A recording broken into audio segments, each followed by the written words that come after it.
Every time I tried to write about my family, which was obviously a preoccupation with me, my family of origin, I was swamped by the material. I didn't know how to go at it. I'm Michael Tamblyn, CEO of Rakuten Kobo. We make e-readers and apps, we sell ebooks and audiobooks, and we build technology that helps people spend more time reading. One of the best parts of the work we do is that we get to talk to authors about their books, as well as the books that shape them as writers and as readers. Welcome to Kobo in Conversation. My guest today is Vicki Laveau-Harvie, translator, editor, educator, award-winning poet and short story writer, and the author of memoir, The Erratics. It's about her mother and the control she exerts over her family and anyone in earshot, with her inexhaustible stream of lies ranging from banal fibbing all the way up to faking her own death to get out of a disagreeable work situation. The book manages to be shocking, moving, surprisingly funny, which is no doubt why it won Australia's Stella Prize in 2019. Vicki Laveau-Harvie, welcome to Kobo. Thank you, Michael. I'm delighted to be here. This season of Kobo in Conversation has been rich in memoir, and I think all different kinds of memoir, all different kinds of lives, and it raises a tricky interviewing challenge, which is that to talk about the book is also to talk about your life, and often difficult, challenging, or painful episodes from your life. So it always feels more than a little invasive from my side of the microphone. How is that for you on the receiving end of all of these questions? Well, I very much appreciate your sensitivity, Michael. But I decided one thing when I realized this book was going to be published, which was the very first shock for me. That was a huge shock. I did not expect it to be. I realized one thing, that if I chose to publish, that whatever I put in the book, I was giving to the reader, and that anyone who wished to speak to me about what was in the book was fine with me, because that was my decision, and those things that I shared are things I was willing to share. I think I've written a rather spare book. I haven't gone into great detail or given multiple examples of some things.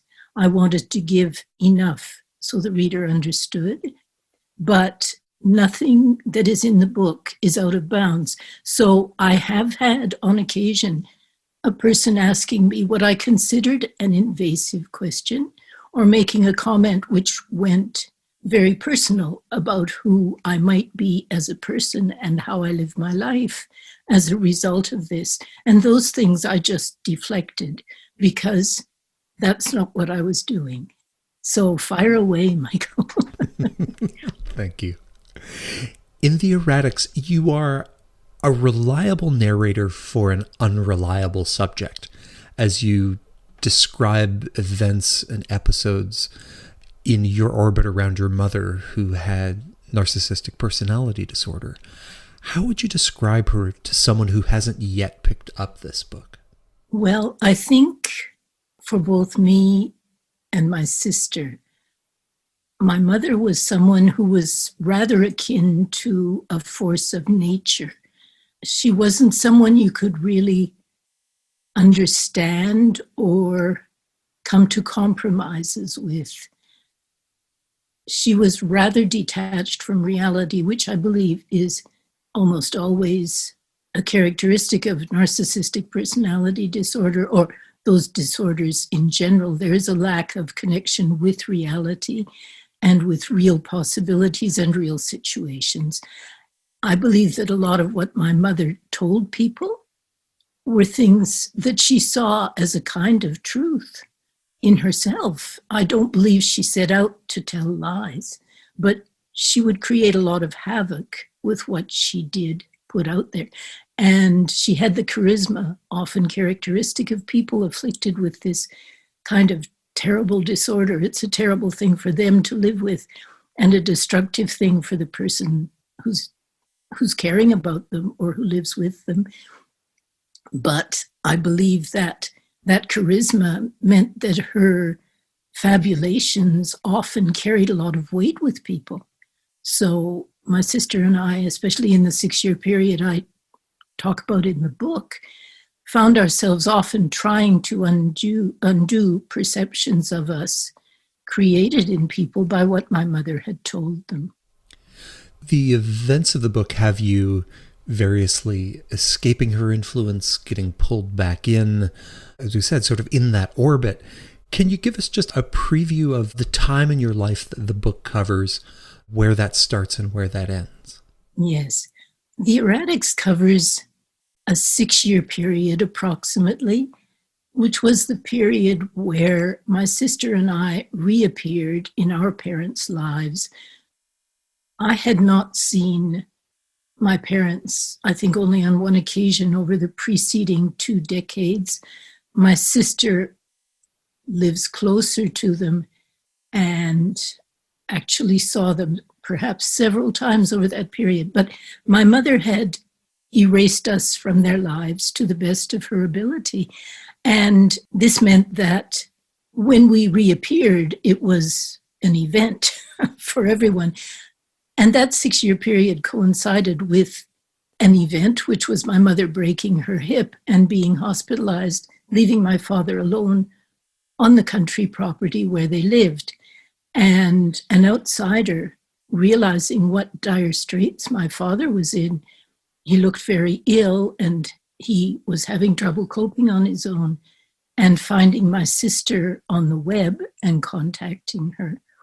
Those 6 years were spent endeavoring to find a safe place for my mother to live, making sure that she did not come back to the home because she had been starving my father and we were afraid for him and afraid for her. So those 6 years were spent dealing with those things, and often very hilarious situations would eventuate. And that surprised me because a lot of this was just plain tragic or difficult. So it's the story of those 6 years. The book ends, I don't think I'm giving anything away by saying what it ends with. It ends with my mother's death. And I wanted it to be an exploration of what that period resurrected in my own psyche, perhaps in my sister's, although I cannot speak for her. But it gave me the possibility of bringing in a lot of backstory and trying to carpet these events from that 6-year period with what went before.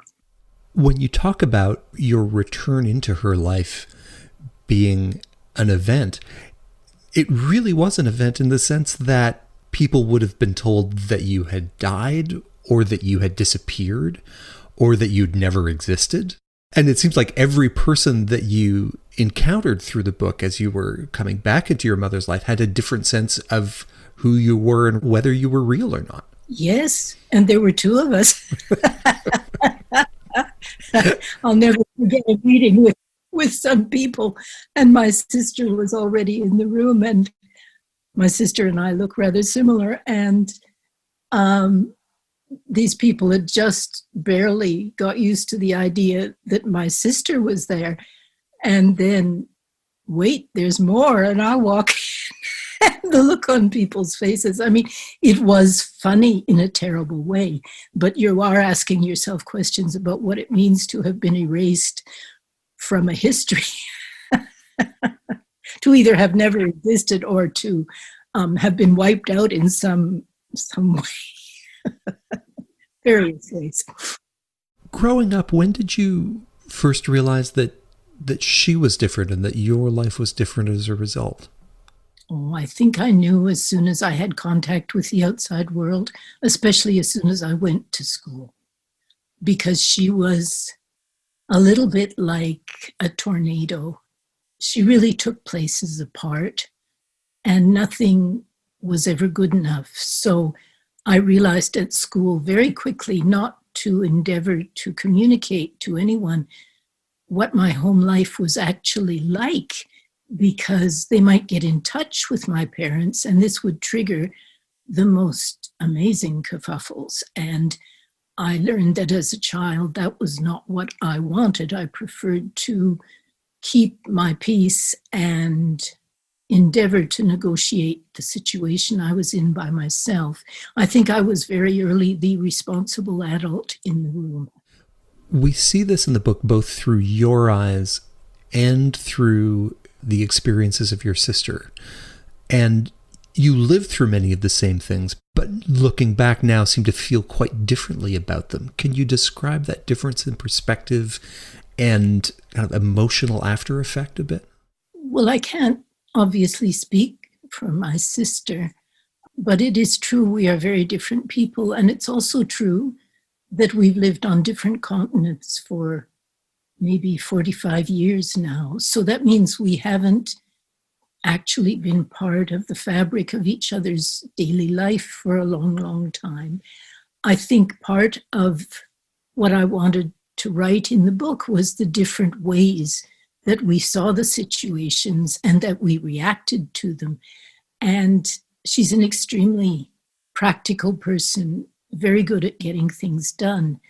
I could prevaricate from my native country. I really could in the Olympics of prevarication. So we are very, very different. I like to look into the ramifications of things for a very long time before anything happens.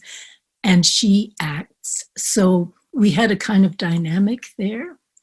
And she also had much more idea of how to go about things because she is a medical person and she didn't know the system, but she had some idea of how to begin dealing with some of these things. I think that she said a wonderful thing to me when this book was in manuscript form and she had read it. She said, and this as a memoir writer was something that comforted me, because when you write memoir, you are committed. I think you signed a contract with yourself that you will tell the absolute truth. Now, anyone who lives through the same experiences as you do may have a different version, but that's not the point. It's not autobiography. It is memoir. And so it is your truth. And my sister read the manuscript and she said to me that she remembered the events that I write about, the ones that she was present for.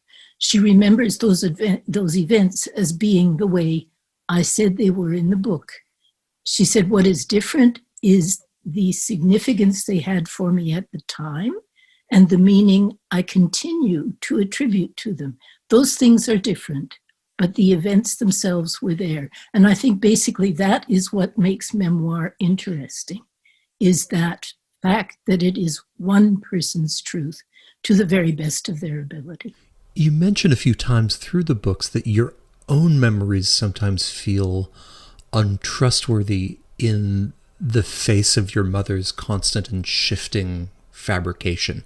And as readers, I think we feel that unsteadiness, that slight lack of confidence or questioning.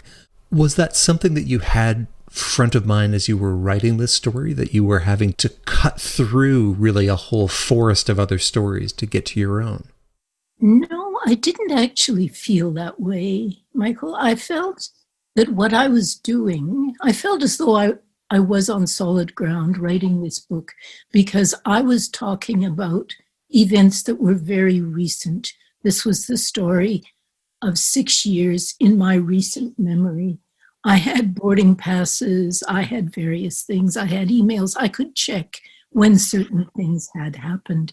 So from a point of view of actually anchoring my memories in something incontrovertible, if you like, in the recent present, that was not a problem.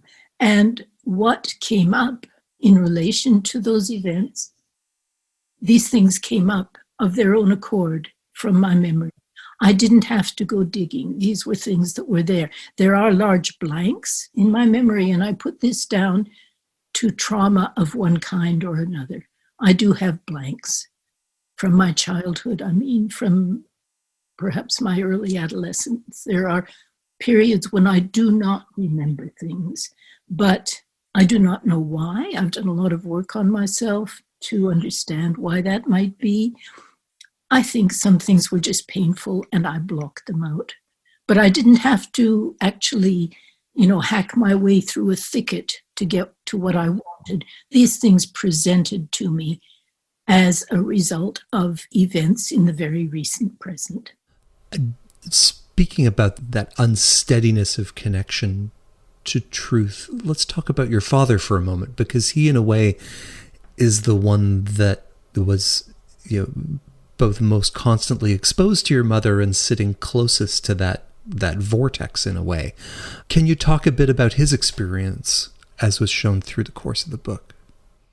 Well, we found my father in quite bad shape when we did turn up, when my mother had broken her hip. He was very, very thin. He was confused, and he was not expecting to see us. He had apparently, a neighbor told me, had come to the gate and said to him a few days before we got there, when he knew we were coming, she said he was in tears, and he said, "My girls are coming," because my father had been told by my mother that she called us, she asked us to come and see him, and that we said we didn't care and we would not come. Now, that was not true. We tried quite hard to make contact by telephone in particular, but my father was deaf, and living with my mother, the easiest way sometimes to navigate was to turn off your hearing aid and not hear anything. So we could not get him on the phone.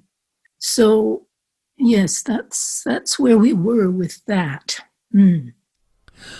Let's take a bit of a step back and talk about Vicki Laveau-Harvie, the writer. You were born in Canada, lived for many years in France, settled in Australia. Those are three very different literary cultures and three very different lenses through which to look at the world. Tell me what, in the end, made you choose Australia? Well, as much as I loved France, where I lived for 26 years, and I had become, I believe, quite indistinguishable from the native fauna there, because I did speak French before I went there. I did most of my tertiary studies there, and then I decided not to go home to Canada, but to live in France. And I lived there for 26 years, I believe, 25 or 26, yeah. And during that time, I had various jobs. I had an extended family through marriage. I had 2 children, and my children were growing up. And I, at some point, decided that these were children with 2 cultures. My husband was French, and I thought, wouldn't it be good for them to experience life in a new country? Because I knew from growing up in Canada how very different that was, what different problems it presented, and also what opportunities. And I thought it would be good for my children to experience that, because they had one parent from the New World, as it was called, and one parent from the Old World. So we talked about it, and I was thinking perhaps Canada. And my husband came home one day and said, "What about Australia or New Zealand?" And I thought, well, why not? That sounds exciting. So that's what we did. And we came here in 1988. Your career has always had you deep in words and language. Before the erratics, you were a translator and an editor. Was that always something that you were drawn to? I think words have always been my solace and my escape. I was thinking about this when I was thinking about what I might say to you today, and thinking about what I read when I was younger. And I know I read all the time as a child, and I've always been a reader. I've always had professions where I wrote. When I was an editor, I was a business editor. I wasn't editing literature, for example. Similarly, for translation, I've never been a literary translator, although that is my great love, and I have taught that at university for a number of years, and that was my great joy, teaching that.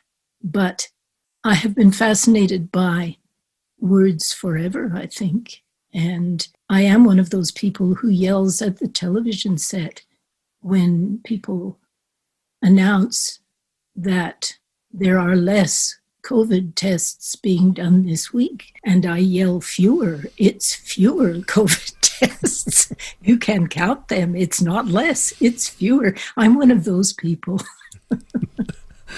Are you one of those people that will stop if you say between these three things? Oh, that one would really get me. You don't hear that much down here. I think we don't have that many things around. I don't really know why.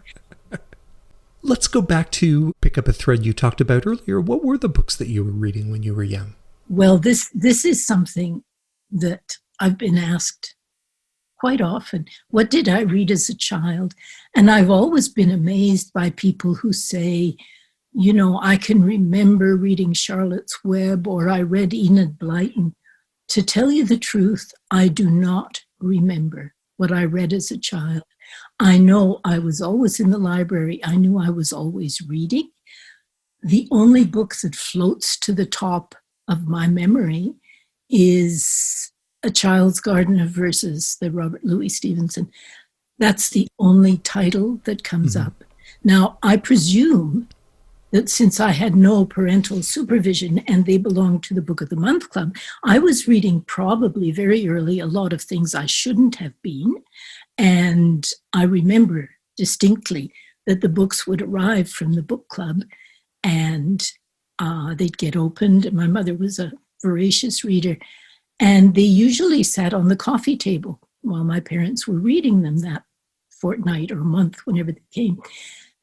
But occasionally those books would disappear immediately. And I knew those were the ones that I wanted to read, because those were the ones that were not age appropriate, even in my parents' very, lax kind of parenting parameters. So I would go looking for those books, which I inevitably found. So I do not remember as a child what I read. I remember haunting the libraries. I remember talking to librarians.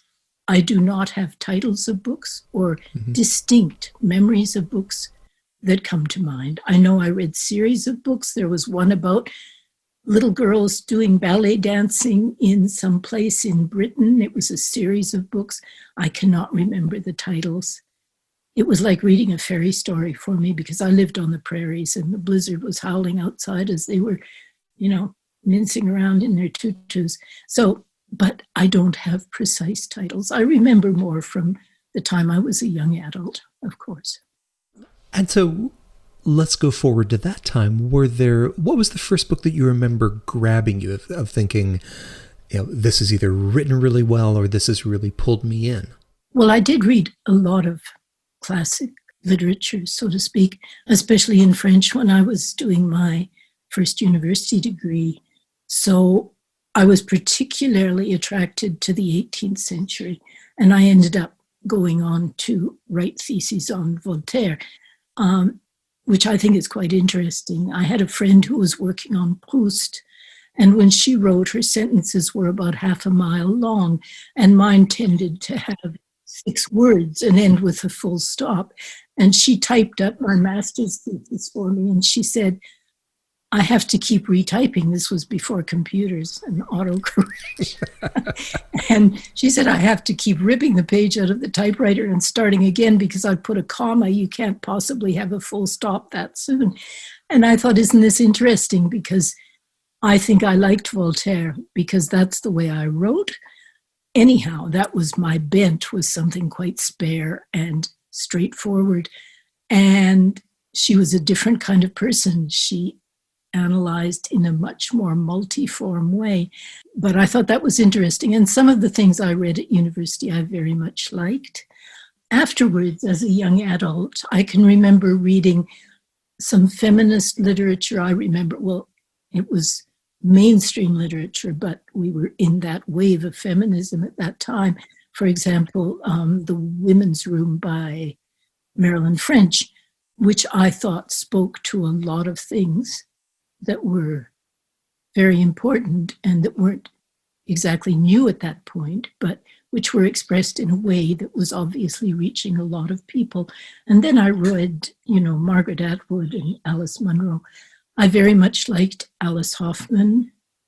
In my young adulthood, I still like her because of that combination of of something ethereal, and that lovely writing, which is very much in the present. People of that nature, yes. Some people always know that they are writers or are going to be writers. For some, it dawns on them later. Which side did you come down on? I never had the idea that I would be a writer. I worked with writing, you know. I did a lot of university studies. I was writing all the time. I knew how to research. I knew how to present. I put those things to use in my professional life as an editor, and I loved the difficulties of translation, because translating is such an amazingly difficult thing. I'm just reading a very funny book, which is called Is That a Fish in Your Ear? Now, I had it around here somewhere. And it's a book about the difficulties of translation. And I like this because especially translating poetry is an almost impossible task. I wrote an essay a little while ago for Read It Forward online about the difficulties of translating and about translating a 6-word poem and how very difficult that is. So these are things that I've always loved, but I've never seen myself as a writer, and I never set out to publish a book. I love the writing process. I write a lot of poetry, and I wouldn't say I'm writing for myself. I have a writing group, and I do share with them, but I've never been any good at sending anything anywhere. And it's usually been episodic at best that I've sent anything anywhere. And that was the case with this book. So I didn't have a plan to be a published writer, and publishing and writing are two completely different things, of course. And some of this last few years, what's happened has come as a great surprise to me. And so tell me about the path to writing this book. How did it begin for you? I think I was struck. I mean, I have belonged to writers' centers for many, many years. I started what people, I think, rather strangely call creative writing in my 40s. I wrote short fiction mostly at that point. I've always been interested, and when I moved to Australia, I did a course at the Writers' Centre here in Sydney on memoir, and I was very interested by the form. I think I've always known that I had a wealth of material, and I found that I was swamped by the material. I had too much stuff. Every time I tried to write about my family, which was obviously a preoccupation with me, my family of origin, I was swamped by the material. I didn't know how to go at it. When my mother broke her hip in 2007, it was amazing because I was living through something with my sister that was, in a way, a manageable narrative. The things that were happening were things that might happen to anyone trying to deal with mental health issues in a family, with the problem of aging parents, with things of this nature. And at the same time, they brought forward a wealth of memories and past things. And I thought to myself that this might be useful for someone else to know, that there are hilarious moments in the worst situations, that Black humor is not only a possibility, it's a necessity and an absolute reality, and that you will have moments when you are able to catch your breath, no matter how Black it is. I thought that might be useful. And also there were things that were just so funny that I thought I really have to write this down. I mean, driving down a country road in Alberta and seeing a sign pointing at a very large boulder, which is called the Okotoks Erratic. And the sign says Okotoks is the small town very near which my parents had a property. Seeing this sign that said, visit the Okotoks Erratic, and thinking to myself, well, what exactly do you think I'm doing here? these were funny moments. They were funny to me. I had no idea if they would be funny to other people. And I'm also immensely gratified when a reader will say to me, I didn't think I'd laugh, but I laughed many times in this book. That makes me very happy. And there is a generosity of spirit to this book. You've gone out of your way to say that this isn't about catharsis for you. You're not trying to settle scores or exorcise demons. And that does come through in the writing, which, considering some of the experiences, is quite impressive. Well, I think you have to find catharsis somewhere, Michael. I just don't think it's a good idea to try to do it in your writing. I would recommend climbing a large mountain or getting a whole lot of therapy or, militating for a cause which is dear to your heart, perhaps because of your own personal story, something that takes you outside of yourself and allows you to get the monkeys off your back. I think you need to do that first before you write your book. That is my very strong conviction. And I would just like to say that I've looked into this, and about half the people who write memoir feel very strongly the way I do, and the other half feel quite the opposite. So you can look at it both ways. I'm a kind of writerly writer. I write poetry. I want every word to count. I don't feel I can exercise a control over the kind of, let's call it, craft I am using to put my words on the paper if I am blown away by the emotion that comes up. I need to deal with the emotion, and then I can write. As you were writing this, were there books that you were reading or authors that you looked to as you were trying to figure out the best way how to tell the story? No, I just told it. The events were there. I'm a straightforward person. I wanted to say, this happened, and these following things developed from it. It gets complex, but some of it was simple. We dealt with this, we dealt with that. I remembered this, I remembered that. I think I wanted to write this memoir the way I write poetry. I wanted it to be spare. I didn't find it difficult. I didn't have to edit out masses of material. I was lucky enough to know the type of thing that I wanted on the page and how spare I wanted it to be. I wanted the reader to be able to see the trajectory, but not be overwhelmed. And I know some readers have said, I wanted more details about the abuse. Well, that's not what I'm doing. This isn't a misery memoir. My life was not ruined. I've had a wonderful life. This is about something else. That spareness seems to come out of or be imbued by the setting that the book is written in the foothills of southern Alberta.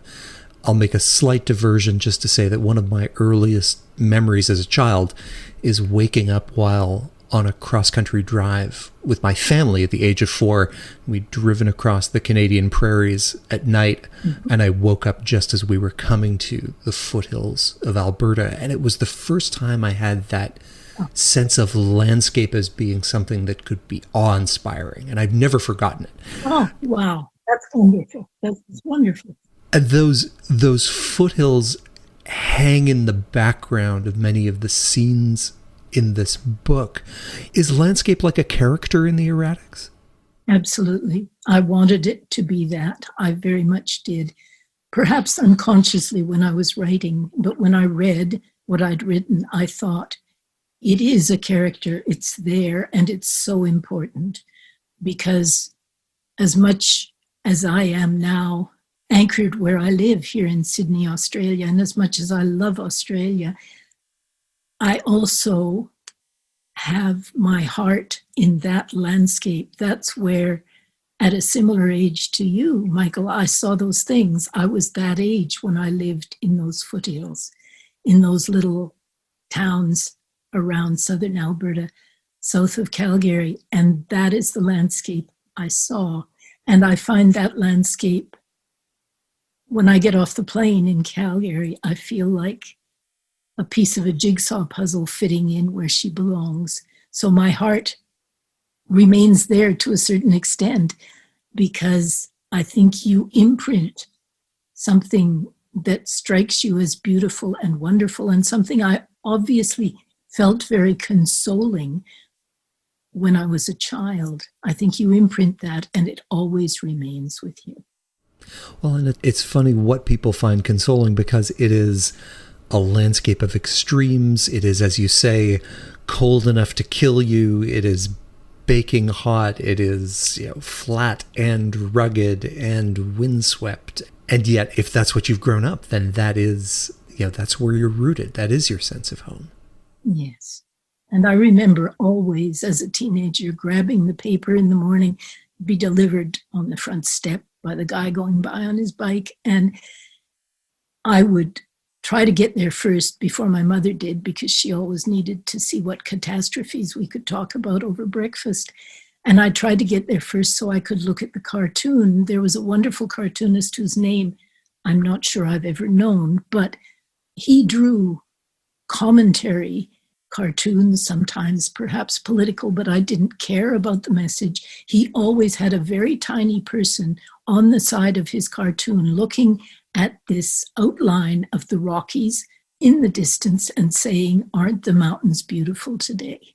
And that, for me, I had to see that every morning. That kind of anchored me, I understand that you are back to writing poetry now, that's what you've returned to after the whirlwind of both writing this book and promoting it and doing interviews like this. Well, I am writing poetry right now. I find that's a very good thing to be doing now. I also have a project which is to find out a lot more about my maternal grandfather, who was a very interesting person, and I suspect there may be more memoir will come of that, or perhaps something very different. That's a project. I was actually supposed to be in North America about now doing some research, but those things are off the agenda for a little while. There's a lot you can do on the web. So I am endeavoring to keep breathing life into that. But for the moment, poetry is a focus for me. And I have done a number of, I've done some personal essays and some things of that nature about topics that have to do with the themes of the erratics. In particular for the Griffith Review, which is a university review here, a literary magazine, comes out 3 times a year. And there was one called Getting On, about getting older and aging populations, and I wrote a piece for that. So I have been doing things like that, but I find poetry in the way you are obliged to find a point of reference and a kind of essence, the image, which is the essence of what you wish to say. That kind of concentration right now is very good for me.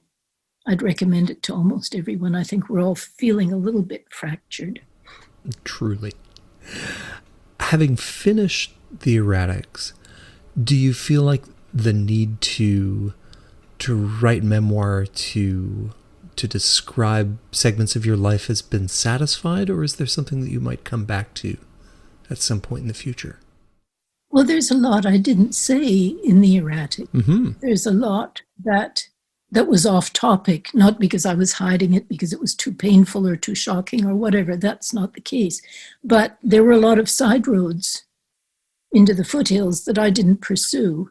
And those are possible. Also, I've had a rather interesting later life, and I think there are things that I might want to try writing about in memoir form. But the first thing would be to do the research for this amazing character that was my grandfather and see what might come of that, because that's been something that's kind of shaken up everything. My grandfather was someone who presented a certain way. He was someone I loved very much. He died when I was 8. And I know that his affection for me was real. I can still feel it. And I loved him dearly. However, the story that he told about who he was and where he came from turns out to have been completely false. And until very recently when I found this out, which was about 2 years ago. That was one thing I would have said, well, there was truth in the family that I knew when I was small, and my grandfather was part of it. Well, his affection for me was true. What he had told people, not necessarily me, I was a small child, but what he had told people about who he was a complete fabrication. So that's kind of interesting to me. I mean, who are we? Are we what we choose to present to the world, which was my experience of what my mother did and what she tried to do with me? You know, I mean, I was everything from a professor at the Sorbonne when she spoke to people about me to some kind of drug grandmother from Colombia. You know, I was all of those things. I was presented as those, and I had to counter those perceptions of people who wouldn't open their door to me in particular, having heard this Colombia story. So who are we? What defines who we are? Does it matter that I didn't know exactly where my grandfather came from? What were the reasons for what he decided to do? So I love those questions, and I think that could be possibly memoir, but I don't know yet. It's wonderful to think about the possibilities and to try to start working towards them. At the time that we're recording this, we are on the eve of the election in the United States. This is a time when truth seems to have been made more elastic than ever. The idea of objective, testable reality is under assault, and where the gaslighting has gone from being an esoteric term to a daily phenomenon. Are there parts of the public discourse right now, the political landscape right now, that feel familiar to you, having lived through what you did? I find that the bullying tactics that I'm seeing, especially in the US, on the part of one person in particular, the manipulation of truth. I mean, I don't know that truth has been, I think the public confidence in the possibility of there being truth has been shaken. I think the truth is there. It's just that it has no traction. You can fact check all you want, and a lot of people simply do not care, or they do not believe what you tell them. I think we've undermined press freedoms to a point where that is no longer something people look to. And this all makes me very afraid. The bullying tactics are something that are rather I wouldn't call it a trigger, but there's something that feels very familiar to me, and that I think you need to have the courage to stand up to in your private life. The gaslighting is a fascinating phenomenon, because how do you counter that? How do you counter the passive-aggressive attacks that you may come under? It's complicated to do, but I think we have to just, especially as writers, try to keep speaking our truth. Try to think about what we propagate, what things we might. I don't tweet.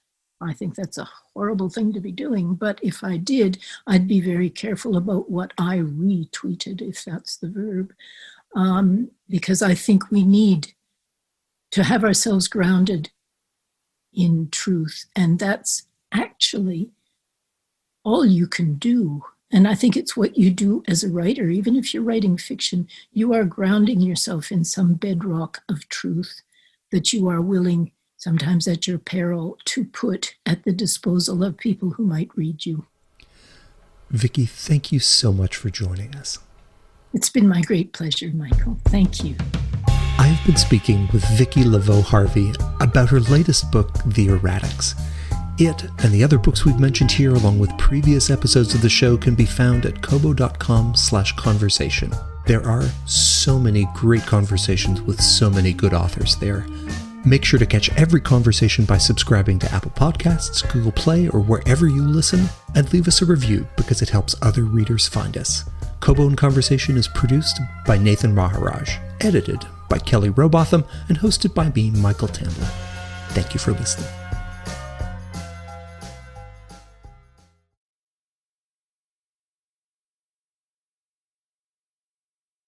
So, and I did want to say to you, which it didn't happen. We can do it now. We can. Well, I'm still recording.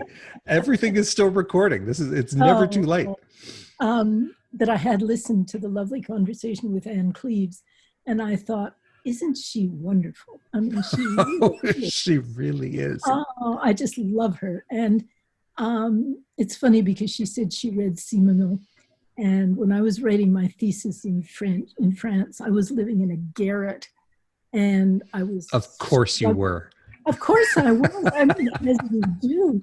And I was struggling because it's a thesis. And every weekend on Saturday, I would stop the hammer and anvil business with this thesis, and I would sit down and I would read a book by Simenon on Saturday because they're very short, and they're such good examples of how to do something. And that's what I would do. It was kind of what kept me sane over a number of months. Luckily, he wrote a lot of books. Mm-hmm.